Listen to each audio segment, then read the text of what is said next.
समाज सुधारों की बात ही कर लेते हैं। तो प्रश्न ये है कि ब्रिटिश शासन में समाज सुधार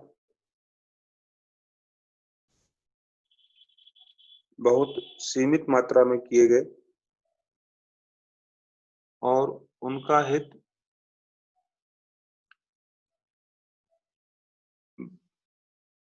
साम्राज्यिक हितों को साधना था और उनका उद्देश्य इंपीरियलिस्टिक इंटरेस्ट को फुलफिल करना था।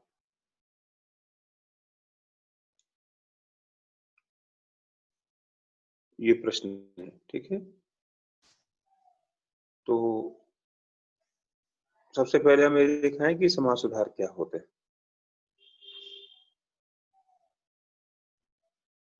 समाज में किसी भी समस्या को दूर करना या किसी नवीन विचार वस्तु को प्रवेश कराना, ठीक है, आवश्यकता अनुसार। तो किन्हीं विशिष्ट उद्देश्यों के लिए जब हम किसी सामाजिक रोग या समस्या को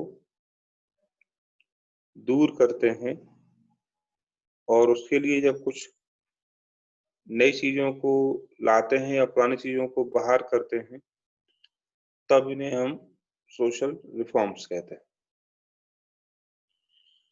और जब इसमें विचारधारा जुड़ जाती है तब इसे हम सामाजिक आंदोलन कहने लगते हैं, ठीक है। ये है समाज सुधार।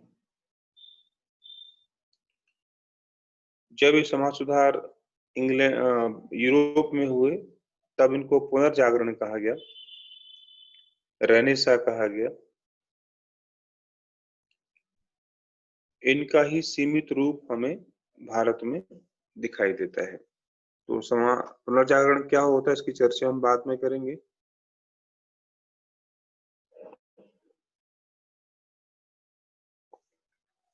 तो सबसे पहले हमने समाज सुधार समझे क्या होते हैं, ठीक। अब प्रश्न ये है कि ब्रिटिश काल में है तो हमें ब्रिटिश काल में ले जाना होगा इसे।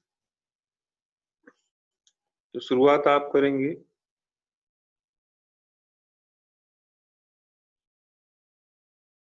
कि समाज सुधारों के प्रति ब्रिटिशर्स की पॉलिसी एक जैसी कंटिन्यूअस नहीं रही है निरंतर, बल्कि इसमें समयानुसार कुछ उतार चढ़ाव देखने को मिले हैं।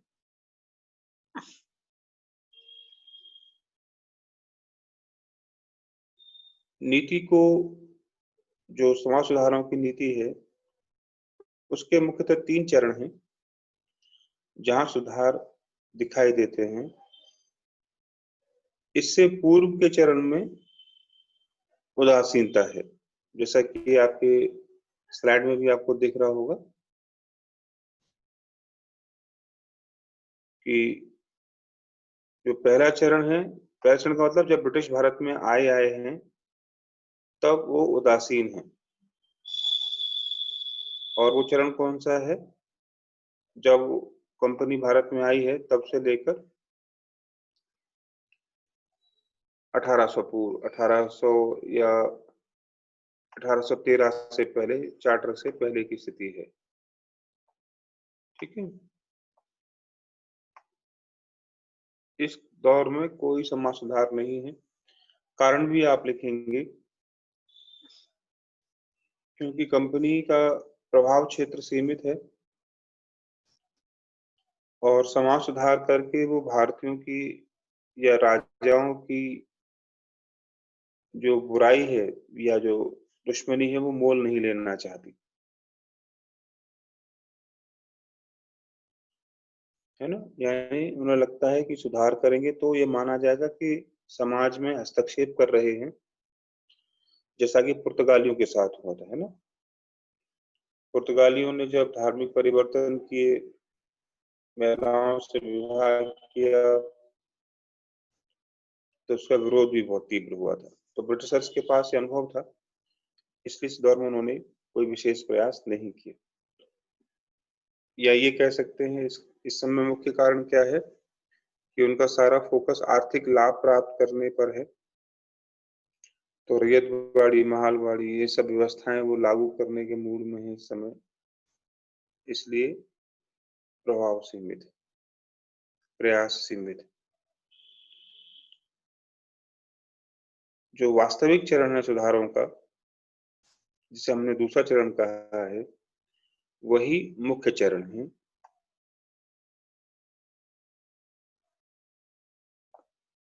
जब कंपनी ने ये मान लिया कि हमें 1 लाख रुपए खर्च करना होगा जिससे कि इनका शैक्षणिक और सामाजिक विकास हो सके, तो यहाँ से भारतीयों के प्रति उनका नजरिया वैज्ञानिक हुआ है थोड़ा सा, जिससे कि उनको लाभ हो। अल्टीमेटली लाभ तो अंग्रेजों को चाहिए था, लेकिन उसके लिए भारतीयों को सुधारना चाहते हैं थोड़ा सा।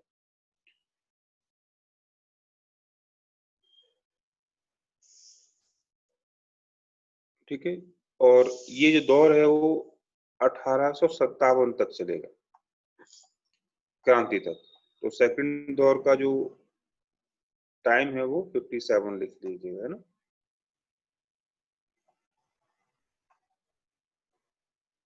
और यही मुख्य चरण माना जाता है, जिसमें अनेक सामाजिक समस्याओं को टारगेट किया गया और सुधारों के लिए कानून भी बनाए गए और उन्हें लागू भी किया गया।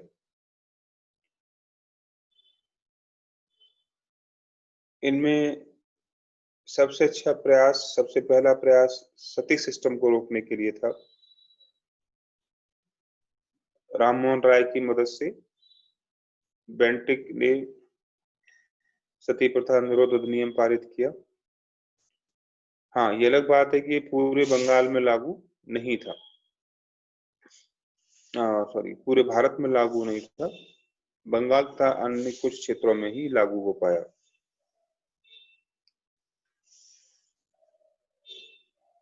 इसी दौर में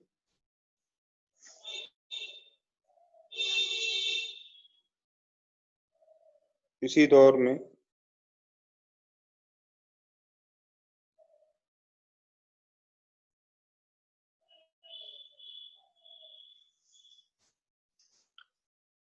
बाल विवाह पर रोक लगाने के प्रयास किए गए। जैसे, एक मिनट रुकना, बाल विवाह इसमें नहीं आएगा, आएगा, चलो लिख लो बाल विवाह को भी। इसमें जो मुख्य काम था वो था विधवा पुनर्विवाह अधिनियम। ईश्वर चंद्र विद्यासागर का दूसरा प्रयास, ये दूसरा प्रयास था, जहां उन्होंने विधवा विवाह के लिए कैनिंग के साथ मिलकर विडो रीमैरिज एक्ट पास कराया था।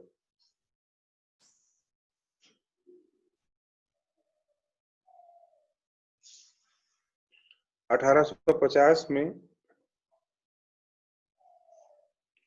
धार्मिक अयोग्यता कानून पास किया गया था, रिलीजियस डिसेबिलिटी एक्ट या लॉ, जिसमें कहा गया था कि यदि कोई व्यक्ति धर्म परिवर्तन करता है तो उसको उसकी पैतृक संपत्ति से वंचित नहीं किया जाएगा, उसको उसकी पैतृक संपत्ति से वंचित नहीं किया जाएगा।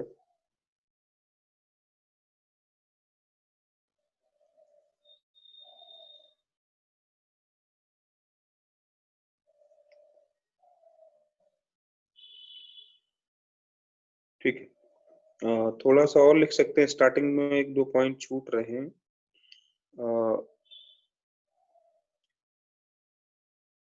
1795 से लेकर 1804 तक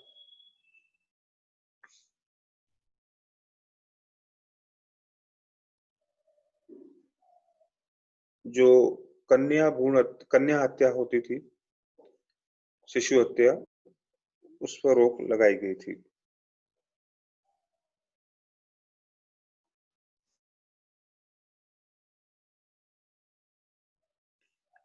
इस दौर में दास प्रथा पर भी रोक लगाने का प्रयास किया गया।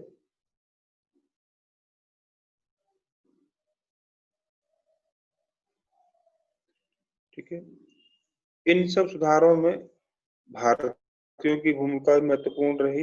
राम मोहन राय, विद्यासागर, एम.जी. रानडे, गोपाल हरि देशमुख,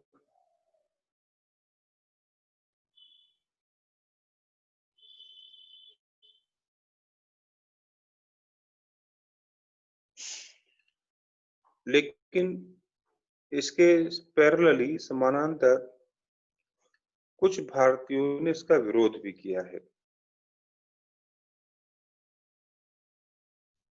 जैसे राधाकांत देव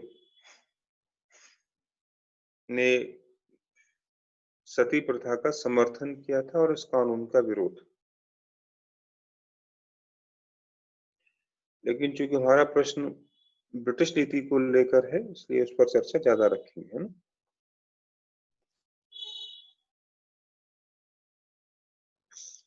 तीसरा चरण 57 की क्रांति के बाद देखने को मिलता है और वो उदासीनता का दौर कहा जाता है।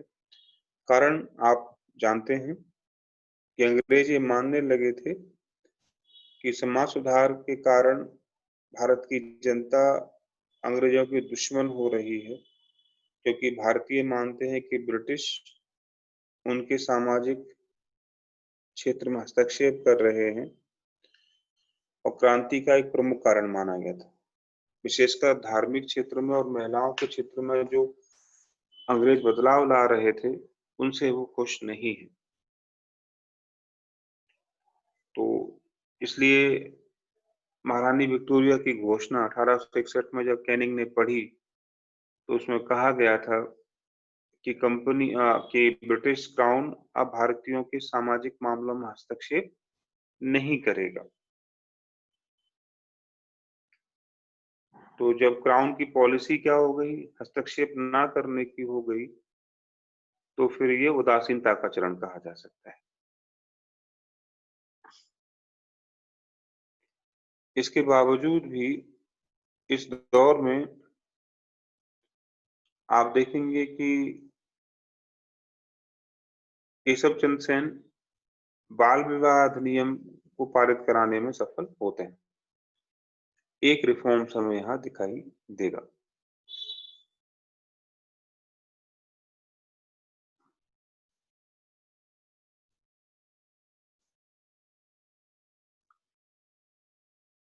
तो इस समय एक ही काम हमें यहाँ पर मेनली दिखाई देता है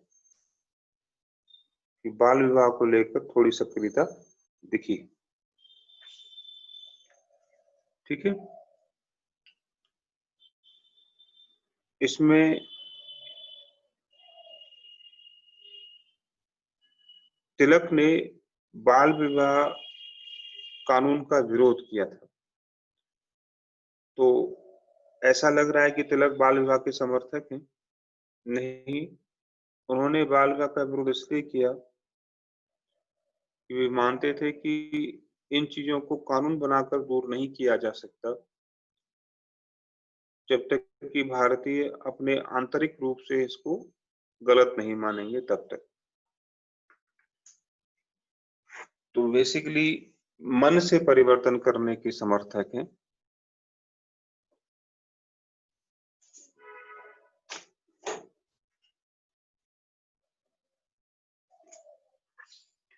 ठीक है, यहाँ तक होगा। Yes sir. ठीक है, चौथा दौर ये जो तीसरा दौर है 57 से 1900 तक में लिखेंगे आप लगभग, और 1900 के बाद से लेकर चौथा दौर शुरू हुआ जो 47 तक चलता रहेगा।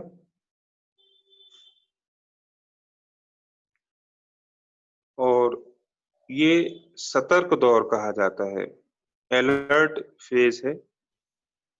अलर्ट का मतलब सुधार तो किए, लेकिन ऐसा कोई सुधार नहीं किया जिससे भारतीय समाज में अंग्रेजों की के विरोध में कोई समस्या पैदा होती है ना। इसलिए इसको सतर्क सुधारों का दौर भी कहा गया है।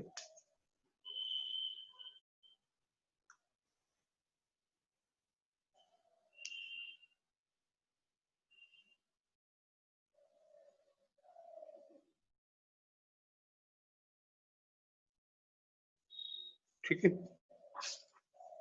यानी जो कानून पीछे बने हुए थे उन्हीं कानूनों को थोड़ा बेहतर बनाने की कोशिश की गई है। यदि इसमें हम मजदूरों की समस्या को शामिल कर लें, एक पैराग्राफ लिख सकते हैं। तो 1891 में, सॉरी 81 में जो फैक्ट्री एक्ट आए थे 4 हमारे टोटल,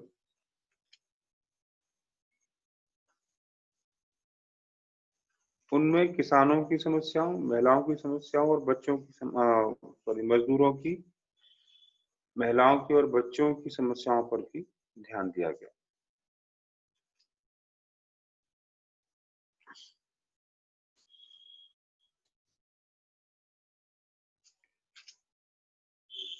तो ये दौर भी आप वहां देखेंगे।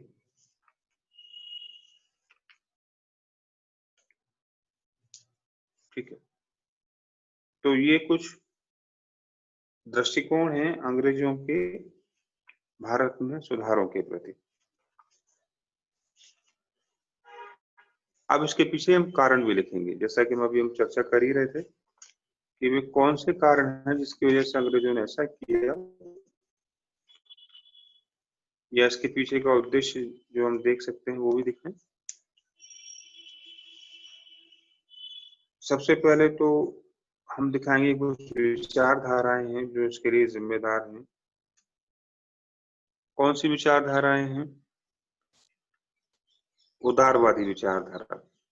ये विचारधारा हमें वहां भी पढ़नी थी। आर्थिक जो शोषण हुआ था उसके पीछे भी जिम्मेदार है ये आइडियोलॉजीज। तो सबसे पहले उदारवादी विचारधारा जो ये मानती थी कि महिलाओं को भी पुरुषों के समान अधिकार मिलने चाहिए,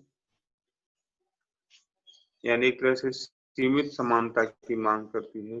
सामाजिक क्षेत्र में तो ये समानता लाना चाहते हैं, लेकिन पॉलिटिकल फील्ड में नहीं। तो उदारवाद तो दिखाई दिया, लेकिन सीमित उदारवाद है।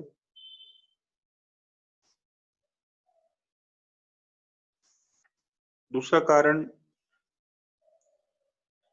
अंग्रेज ये मानते थे कि अगर अपने आप को भारतीयों में लोकप्रिय बनाना है, इनकी सिंपैथी अगर गेन करनी है, तो हमें इनके अंदर सुधार भी लाने चाहिए, इनकी समस्याओं पर विचार करना चाहिए। तो इसको कहते हैं व्हाइट मैन बर्डन थ्योरी, श्वेत व्यक्ति के भार का सिद्धांत, जिसमें माना जाता था कि ब्रिटिशर्स लोग मानते थे कि वे नैतिक हैं, वैज्ञानिक हैं, अच्छे हैं, ईश्वर ने उन्हें ये बनाया है, इसलिए उनकी जिम्मेदारी है कि वे अन्य लोगों को भी ऐसा बनाए, अपने जैसा। ये ईश्वर का आदेश है इन ब्रिटिशर्स के प्रति।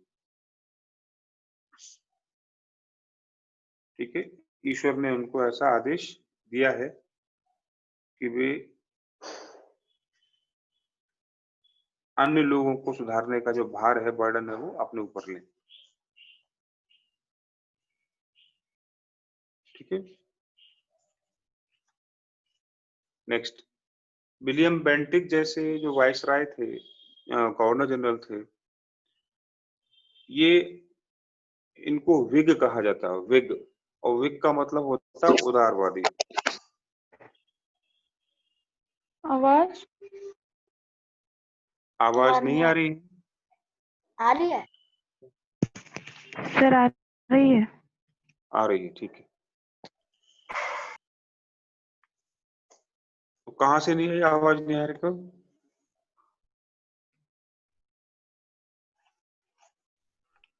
हेलो?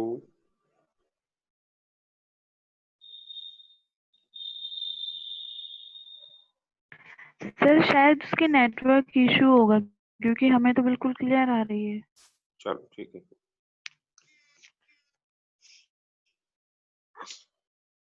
तो हम कहाँ बात कर रहे थे?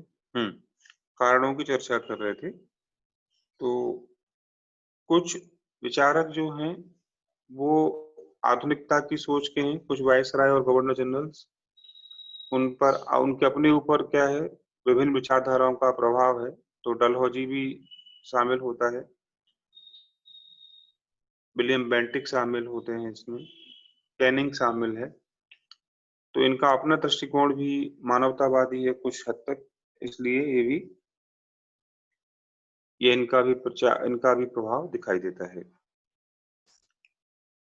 और तीसरे हैं भारत के लोग, राममोहन राय, ईश्वरचंद्र विद्यासागर जैसे लोग, जो पश्चिमी विचारों से प्रभावित हैं, तार्किक और वैज्ञानिक सोच वाले हैं। तो उन्होंने भी चीजों को सही नजरिए से देखकर दूर करने का प्रयास किया है। ठीक है, तो ये हैं कारण जिसकी वजह से ऐसा